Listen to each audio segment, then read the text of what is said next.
Kite Runner, Chapter 13. When we arrived at the Tahiri's home the next evening, for laughs, the ceremony of giving word, I had to park the Ford across the street. Their driveway was already jammed with cars. I wore a navy blue suit I had bought the previous day, after I had brought Baba home from Castagari. I checked my tie in the rearview mirror. "You look Kushti," Baba said. "Handsome." "Thank you, Baba. Are you alright? Do you feel up to this?" "Up to this? It's the happiest day of my life, Amir," he said, smiling tiredly. I could hear chatter from the other side of the door, laughter, and Afghan music playing softly. It sounded like a classical gaza by Ustad Sarang. I rang the bell. A face peeked through the curtains of the foyer window and disappeared. "They're here," I heard a woman's voice say. The chatter stopped. Someone turned off the music. Khanum Tahiri opened the door. "Salam alaikum," she said, beaming. She'd permed her hair, I saw, and wore an elegant, ankle-length blank dress. When I stepped into the foyer, her eyes moistened. "You're barely in the house and I'm crying already, Amir Jan," she said. I planted a kiss on her hand, just as Baba had instructed me to do the night before. She led us through a brightly lit hallway to the living room. On the wood-paneled walls, I saw pictures of the people who would become my new family. A young, bouffant-haired Khanum Tahiri, and the general, Niagara Falls in the background. Khanum Tahiri in a seamless dress, the general in a narrow lapelled jacket and thin tie, his hair full and black. Soraya, about to board a wooden roller coaster, waving and smiling, the sun glinting off the silver wires in her teeth. A photo of the general, dashing in full military outfit, shaking hands with King Hussein of Jordan. A portrait of Zahir Shah. The living room was packed with about 24 guests seated on chairs placed along the walls. When Baba entered, everybody stood up. We went along the room, Baba leading slowly, me behind him, shaking hands and greeting the guests. The general, still in his gray suit, and Baba embraced, gently tapping each other on the back. They said their salams in respectful, hushed tones. The general held me at arm's length and smiled knowingly, as if saying, "Now, this is the right way, the Afghan way to do it, Bakcham." We kissed 3 times on the cheek. We sat in the crowded room, Baba and I next to each other, across from the general and his wife. Baba's breathing had grown a little ragged, and he kept wiping sweat off his forehead and scalp with his handkerchief. He saw me looking at him and managed a strained grin. "I'm all right," he mouthed. In keeping with tradition, Soraya was not present. A few moments of small talk and idle chatter followed until the general cleared his throat. The room became quiet, and everyone looked down at their hands in respect. The general nodded toward Baba. Baba cleared his own throat. When he began, he couldn't speak in complete sentences without stopping to breathe. "General Sahib, Khanum Jamilajan, it's with great humility that my son and I have come to your home today.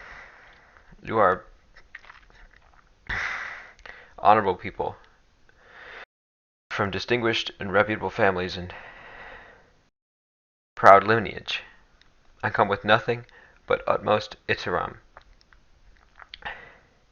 and the highest regards for you, your family names, and the memory of your ancestors." He stopped, caught his breath, wiped his brow. "Amirjan is my only son, my only child, and he has been a good son to me. I hope he proves worthy of your kindness. I ask that you honor Amirjan and me and accept my son into your family." The general nodded politely. "We are honored to welcome the son of a man such as yourself into our family," he said. "Your reputation precedes you. I was your humble admirer in Kabul and remain so today. We are honored that your family and ours will be joined. Amirjan, as for you, I welcome you to my home as a son, as the husband of my daughter, who is the Noor of my eye. Your pain will be our pain, your joy our joy. I hope that you will come to see your Khala Jamila and me as a second set of parents, and I pray for your and our lovely Soraya Jen's happy happiness. You both have our blessings. Everyone applauded, and with that signal, heads turned toward the hallway, the moment I'd waited for. Soraya appeared at the end, dressed in a stunning wine-colored traditional Afghan dress with long sleeves and gold trimmings. Baba's hand took mine and tightened. Khanum Tahiri burst into fresh tears. Slowly, Soraya came to us, tailed by a process of young female relatives. She kissed my father's hands, sat beside me at last, her eyes downcast. The applause swelled. According to tradition, Soraya's family would have thrown the engagement party, the Shirin Kori, or eating of the sweets ceremony. Then an engagement period would have followed, which would have lasted a few months. Then the wedding, which would be paid for by Baba. We all agreed that Soraya and I would forgo the Shirini Kori. Everyone knew the reason, so no one had to actually say it, that Baba didn't have months to live. Soraya and I never went out alone together while preparations for the wedding proceeded. Since we weren't married yet, hadn't even had a Shirin Kori, it was considered improper. So I had to make do with going over to the Tahiri's with Baba for dinner. Sit across from Soraya at the dinner table. Imagine what I would be like to feel her head on my chest, smell her hair, kiss her, make love to her. Baba spent $35,000, nearly the balance of his life savings, on the Arusi, the wedding ceremony. He rented a large Afghan banquet hall in Fremont. The man who owned it knew him from Kabul and gave him a substantial discount. Baba paid for the chilas, our matching wedding bands, and for the diamond ring I picked out. He bought my tuxedo and my traditional green suit for the nikah, the swearing ceremony. For all the frenzied preparations that went into the wedding night, most of it, blessedly, by Khanum Tahiri and her friends, I remember only a handful of moments from it. I remember our nikah. We were seated around a table, Soraya and I dressed in green, the color of Islam, but also the color of spring and new beginnings. I wore a suit, Soraya, the only woman at the table, a veiled long-sleeve dress. Baba, General Tahiri, in a tuxedo this time, and several of Soraya's uncles were also present at the table. Soraya and I looked down, solemnly respectful, casting only sideways glances at each other. The mullah questioned the witnesses and read from the Quran. We said our oaths, signed the certificates. One of Soraya's uncles from Virginia, Sharif Jan, Khanum Tahiri's brother, stood up and cleared his throat. Soraya had told me that he had lived in the U.S. for more than 20 years. He worked for the INS and had an American wife. He was also a poet. A small man with a bird-like face and fluffy hair, he read a lengthy poem dedicated to Soraya, jotted down on hotel stationery paper. "Wah wah, Sharif Jan," everyone exclaimed when he finished. I remember walking toward the stage, now in my tuxedo, Soraya a veiled pari in white, our hands locked. Baba hobbled next to me, the general and his wife beside their daughter. A procession of uncles, aunts, and cousins followed us as we made our way through the hall, parting a sea of applauding guests, blinking and flashing cameras. One of Soraya's cousins, Sharif Jan's son, held a Quran over our heads as we inched along. The wedding song, Ahesta Boro, glared from the speakers, the same song the Russian soldier at the Mahipar checkpoint had sung the night Baba and I felt Kabul. Make morning into a key and throw it into the well. Go slowly, my lovely moon, go slowly.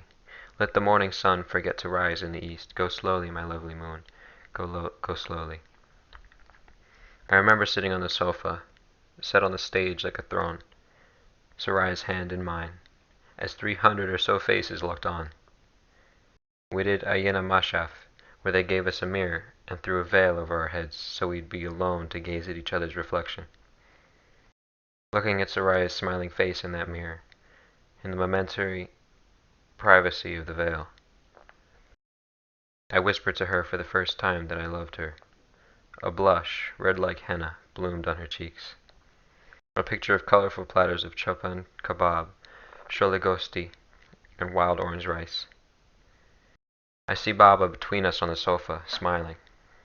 I remember sweat-drenched men dancing the traditional atan in a circle, bouncing, spinning faster and faster with the feverish tempo of the tabla, until all but a few dropped out of the ring with exhaustion. I remember wishing Rahim Khan were there. And I remember wondering if Hassan too had married, and if so, whose face had he seen in the mirror under the veil? Whose henna-painted hands had he held? Around 2 a.m., the party moved from the banquet hall to Baba's apartment. Tea flowed once more, and music played until the neighbors called the cops. Later that night, the sun less than an hour from rising, and the guests finally gone, Soraya and I lay together for the first time. All my life I'd been around men. That night, I discovered the tenderness of a woman. It was Soraya who suggested that she move in with Baba and me. I thought you might want us to have our own place, I said. With Kakajan as sick as he is, she replied. Her eyes told me that it was no way to start a marriage. I kissed her. Thank you. Soraya dedicated herself to taking care of my father. She made his toast and tea in the morning, and helped him in and out of bed. She gave him his pain pills, washed his clothes, read him the international section of the newspaper every afternoon. She cooked his favorite dish, potato shorba, though he could scarcely eat more than a few spoonfuls, and took him out every day for a brief walk around the block. And when he became bedridden, she turned him on his side every hour so he wouldn't get a bedsore. One day I came home from the pharmacy with Baba's morphine pills.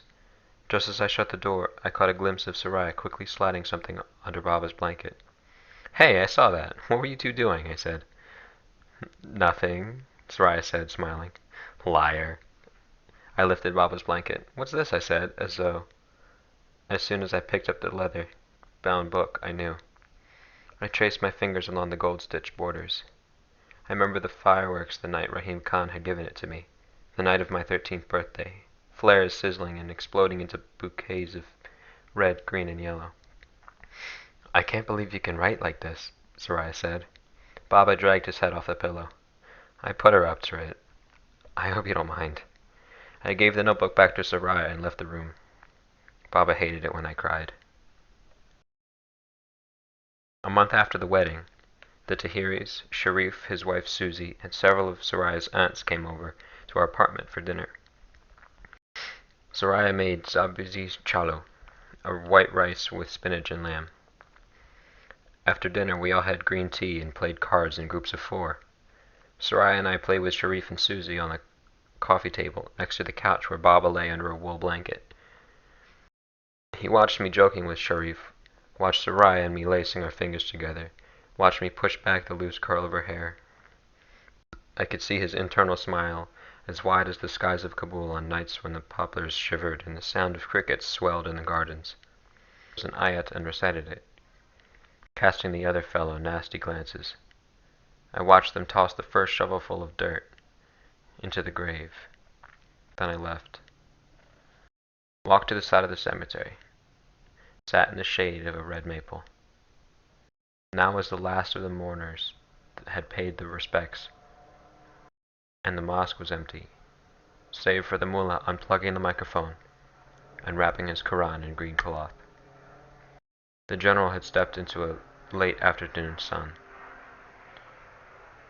We walked down the steps, past men smoking in clusters.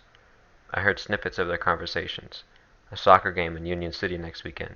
A new Afghan restaurant in Santa Clara. Life moving on already, leaving Baba behind. How are you, Bachem? General Tahiri said. I gritted my teeth, bit back the tears that had threatened all day. I'm going to find Soraya, I said. Okay. I walked into the woman's side of the mosque. Soraya was standing on the steps with her mother and a couple of ladies I recognized vaguely from the wedding. I motioned to Soraya. She said something to her mother and came to me. Can we walk? I said. Sure. She took my hand. We walked in silence down a winding gravel path, lined by a row of low hedges. We sat on a bench and watched an elderly couple kneeling beside a grave a few rows away and placing a bouquet of daisies by the headstone. Soraya? Yes? I'm going to miss him. She put her hand on my lap. Baba's chilek glinted on her ring finger. Behind her, I could see Baba's mourners driving away on Mission Boulevard. Soon we'd leave too, and for the first time ever, Baba would be all alone. Soraya pulled me to her, and the tears finally came. Because Soraya and I never had an engagement period, much of what I learned about the Tahiris I learned after I married into their family. For example, I learned that once a month the general suffered from blinding migraines that lasted almost a week. When the headache struck, the general went into his room, undressed, turned off the light, locked the door, and didn't come out until the pain subsided. No one was allowed to go in, no one was allowed to knock. Eventually he would emerge, dressed in his gray suit once more, smelling of sleep and the bed sheets, his eyes puffy and bloodshot. I learned from Soraya that he and Khanum Tahiri had slept in separate rooms for as long as she could remember. I learned that he could be petty, such as when he'd take a bite of the korma his wife placed before him, sigh, and push it away. "I'll make you something else," Khanum Tahiri would say, but he'd ignore her, sulk, and eat bread and onion. This made Soraya angry and her mother cry. Soraya told me he took antidepressants. I learned that he had kept his family on welfare and had never held a job in the U.S., preferring to cash government-issued checks than degrading himself with work unsuitable for a man of his stature. He saw the flea market only as a hobby, a way to socialize with his fellow Afghans. The general believed that sooner or later Afghanistan would be freed, the monarchy restored, and his services would once again be called upon. So every day he donned his gray suit, wound his pocket watch, and waited. I learned that Khanum Tahiri, whom I called Khala Jamila now, had once been famous in Kabul for her enchanting singing voice. Though she had never sung professionally, she had had the talent to. I heard she could sing folk songs, ghazals, even raga, which usually was a man's domain. But as much as the general appreciated listening to music, he owned in fact a considerable collection of classical ghazal tapes by Afghan and Hindi singers. He believed the performing of it best left to those with lesser reputations. That she never sing in public had been one of the general's conditions when they had married. Soraya told me that her mother had wanted to sing at our wedding, only one song, but the general gave her one of his looks, and the matter was buried. Khala Jamila played the lotto once a week and watched Johnny Carson every night. She spent her days in the garden, tending her roses, geraniums, potato vines, and orchids. When I married Soraya, the flowers and Johnny Carson took a back seat. It was the new delight of Khala Jamila's life. Unlike the general's guarded and diplomatic manners, he didn't correct me when I continued to call him General Sahib. Khala Jamila made no secret of how much she adored me. For one thing, I listened to her impressive list of maladies, something the general had long turned a deaf ear to. Soraya told me that ever since her mother's stroke, every flutter in her chest was a heart attack, every aching joint the onset of rheumatoid arthritis, and every twitch of the eye another stroke. I remember the first time Khala Jamila mentioned a lump in her neck to me. "I'll skip school tomorrow and take you to the doctor," I said, to which the general smiled and said, "Then you might as well turn in your books for good, Bakim. Your Khala's medical charts are like the works of Rumi. They come in volumes."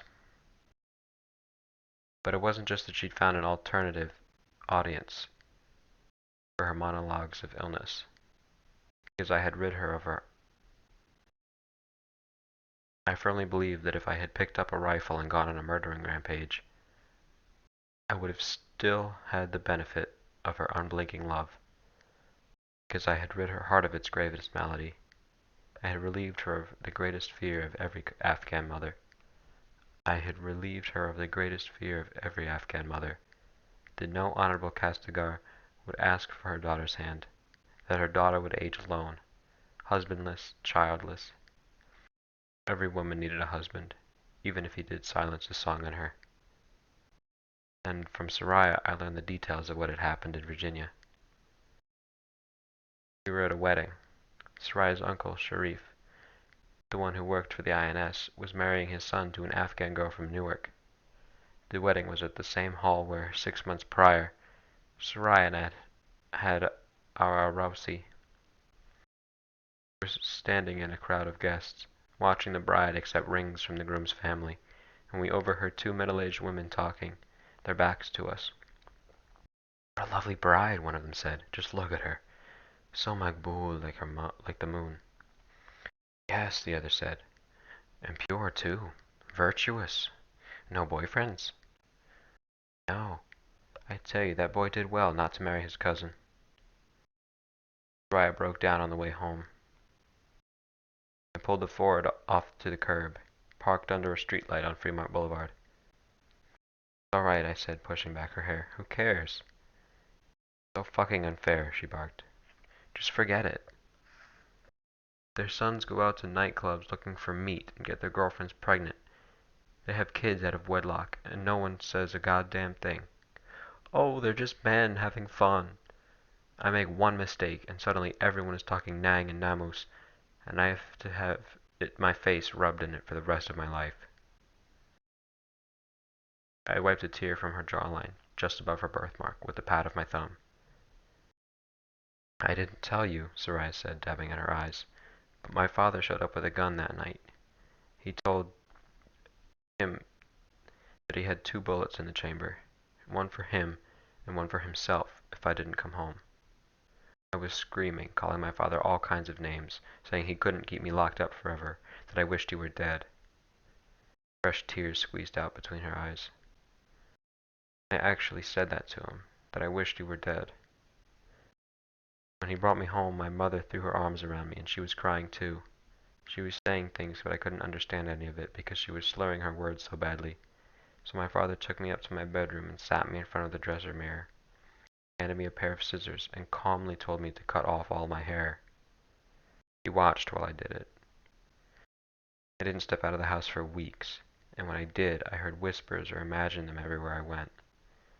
That was 4 years ago, and 3,000 miles away, and I'm still hearing them. "Fuck 'em," I said. She made a sound that was half sob, half laugh. "When I told you about this on the phone the night of Castigari, I was sure you'd change your mind." "No chance of that, Soraya." She smiled and took my hand.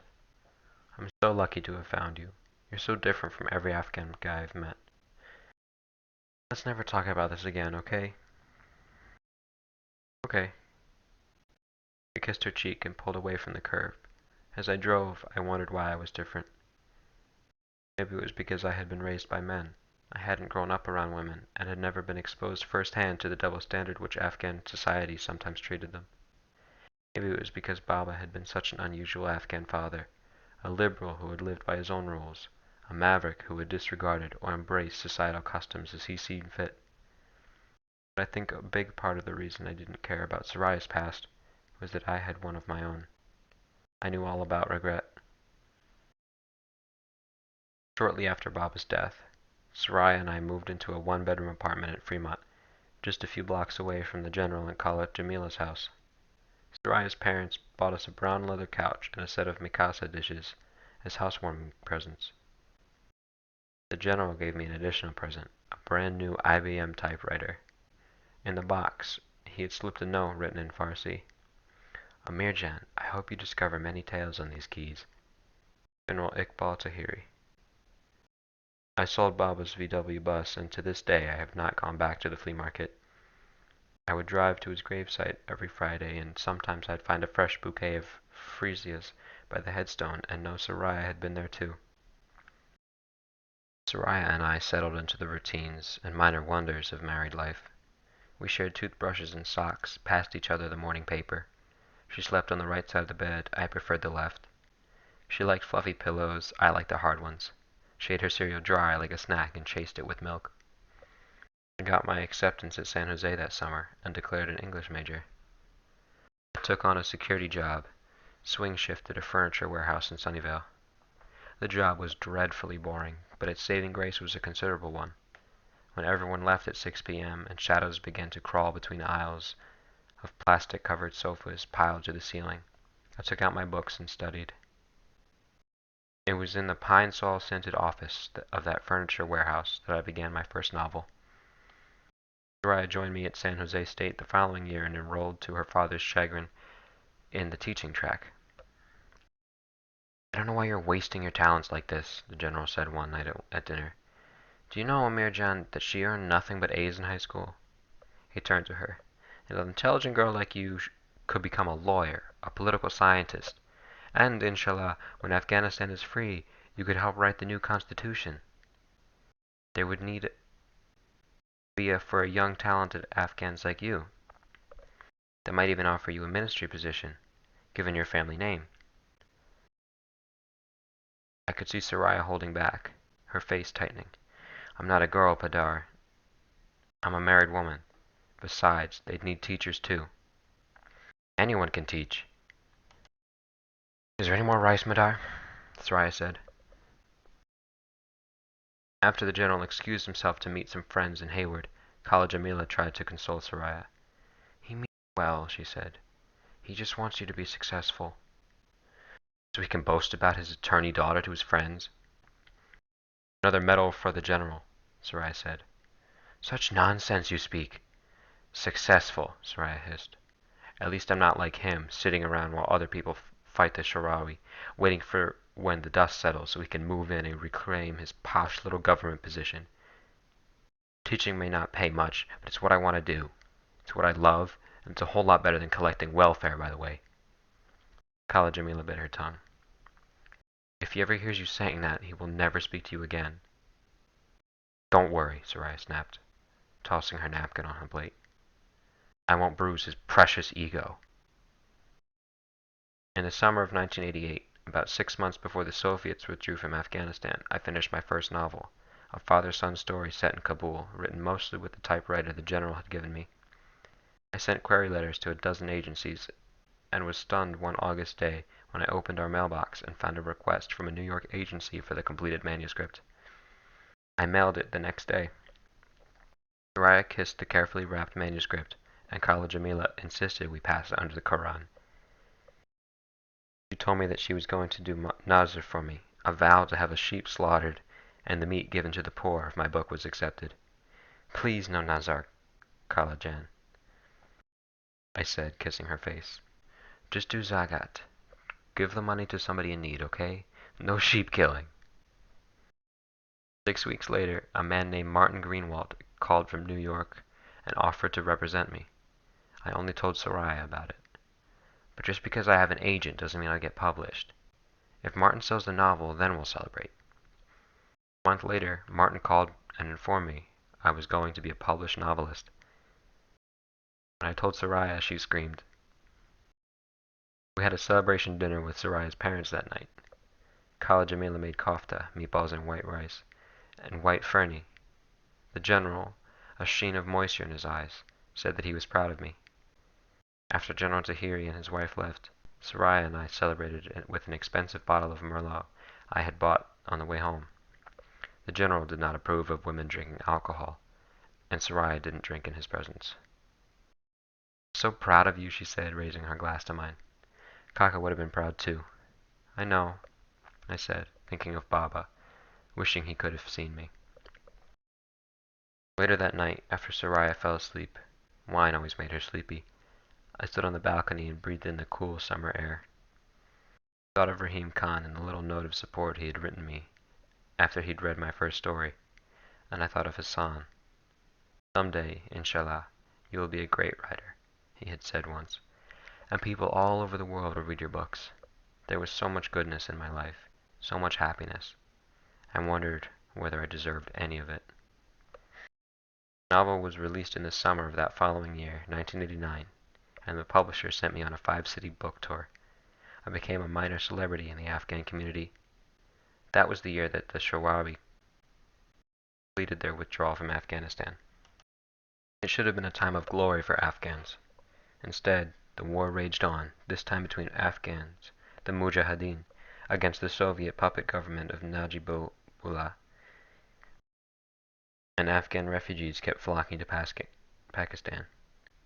That was the year that the Cold War ended, the year the Berlin Wall came down. It was the year of Tiananmen Square. In the midst of it all, Afghanistan was forgotten, and General Tahiri, whose hopes had stirred awake after the Soviets pulled out, went back to winding his watch. That was also the year that Soraya and I began trying to have a child. The idea of fatherhood unleashed a swirl of emotions in me. I found it frightening, invigorating, daunting, and exhilarating all at the same time. What sort of father would I make, I wondered. I wanted to be just like Baba, and I wanted to be nothing like him. But a year passed and nothing happened. With each cycle of blood, Soraya grew more frustrated, more impatient, more irritable. By then, Kala Jamila's initially subtle hints had become overt, as in, Kodega, so, when am I going to sing Allahu for my little Nawasa? The general, ever the Pashtun, never made any queries. Doing so meant alluding to a sexual act between his daughter and a man, even if the man in question had been married to her for over 4 years. But his eyes perked up when Kala Jamila teased us about a baby. Sometimes it takes a while, I told Soraya one night. A year isn't a while, Amir, she said in a terse voice so unlike her. Something's wrong, I know it. Then let's see a doctor. Dr. Razin, a round-bellied man with a plump face and small, even teeth, spoke with a faint Eastern European accent, something remotely Slavic. He had a passion for trains. His office was littered with books about the history of railroads, model locomotives, paintings of trains trundling on tracks through green hills and over bridges. A sign above his desk read, "Life is a train. Get on board." He laid out the plan for us. I'd get checked first. Men are easy, he said, fingers tapping on his mahogany desk. A man's plumbing is like his mind. Simple, very few surprises. You ladies, on the other hand, well, God put a lot of thought into making you. I wondered if he fed that bit about the plumbing to all of his couples. Lucky us, Soraya said. Dr. Rosin laughed. It fell a few notches short of genuine. He gave me a lab slip and a plastic jar. Handed Soraya a request for some routine blood tests. We shook hands. Welcome aboard, he said, as he showed us out. I passed with flying colors. The next few months were a blur of tests on Soraya. Basal body temperatures, blood tests for every conceivable hormone, urine tests, something called a cervical mucus test, ultrasounds, more blood tests, and more urine tests. Soraya underwent a procedure called a hysteroscopy. Dr. Rosin inserted a telescope into Soraya's uterus and took a look around. He found nothing. The plumbing's clear, he announced, snapping off his latex gloves. I wished he'd stop calling it that. We weren't bathrooms. When the tests were over, he explained that he couldn't explain why we couldn't have kids. And apparently it wasn't so unusual. It was called unexplained infertility. Then came the treatment phase. We tried a drug called HMG, a series of shots which Soraya gave herself. When these failed, Dr. Rosin advised in vitro fertilization. We received a polite letter from our HMO, wishing us the best of luck, regretting they couldn't cover the cost. We used the advance I had received from my novel to pay for it. IFV proved lengthy, meticulous, frustrating, and ultimately unsuccessful. After months of sitting in waiting rooms reading magazines like Good Housekeeping and Reader's Digest, after endless paper gowns and cold, sterile exam rooms, lit by fluorescent lights, she repeated humiliation of discussing every detail of our sex life with a total stranger, the injections and probes and specimen collections. We went back to Dr. Rosin and his trains. He sat across from us, tapped his desk with his fingers, and used the word adoption for the first time. Soraya cried all the way home. I broke the news to her parents the weekend after our last visit with Dr. Rosen. We were sitting on picnic chairs in the Tahiri's backyard, grilling trout and sipping yogurt dough. It was an early evening in March 1991. Kala Jamila had watered the roses and her new honeysuckles, and their fragrance mixed with the smell of cooking fish. Twice already she had reached across her chair to caress Sarai's hair and say, "God knows best, Bakhim. Maybe it wasn't meant to be." Sarai kept looking down at her hands. She was tired, I knew, tired of it all. The doctor said we could adopt, she murmured. General Zahiri's head snapped up at this. He closed the barbecue lid. "He did?" "He said it was an option," Sarai said. "He talked at home about adoption."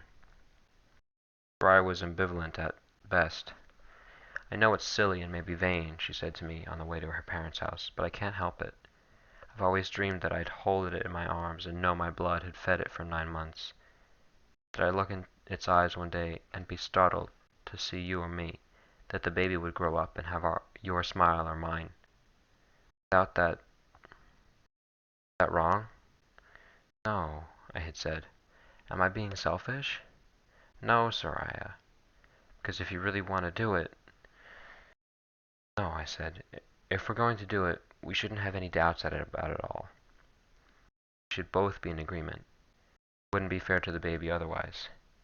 She rested her head on the window and said nothing else the rest of the way. Now the general sat beside her.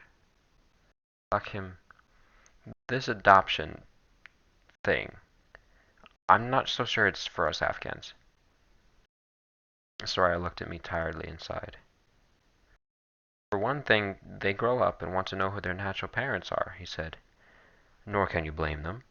Sometimes they leave the home in which you labored for years to provide for them so they can find the people who gave them life. Blood is a powerful thing, Bakhim. Never forget that." "I don't want to talk about this anymore," Soraya said. "I'll say one more thing," he said. I could tell he was getting revved up. We were about to get one of the general's little speeches. "Take Amir Jan here. We all knew his father.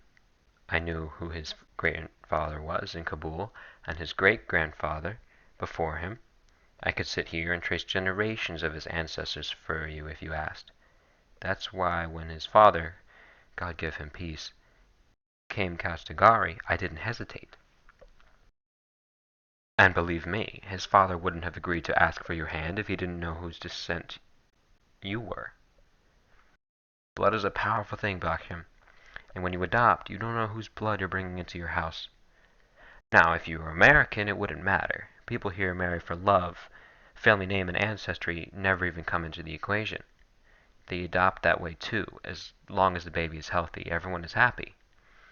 We are Afghans, Bakhim." "Is the fish almost ready?" Soraya said. General Zahiri's eyes lingered on her. He patted her knee. "Just be happy you have your health and a good husband." "What do you think, Amir Jan?" Kala Jamila said. I put my glass on the ledge, where a row of her potted geraniums were dripping water. "I think I agree with General Sahib." Reassured, the general nodded and went back to the grill. We all had our reasons for not adopting.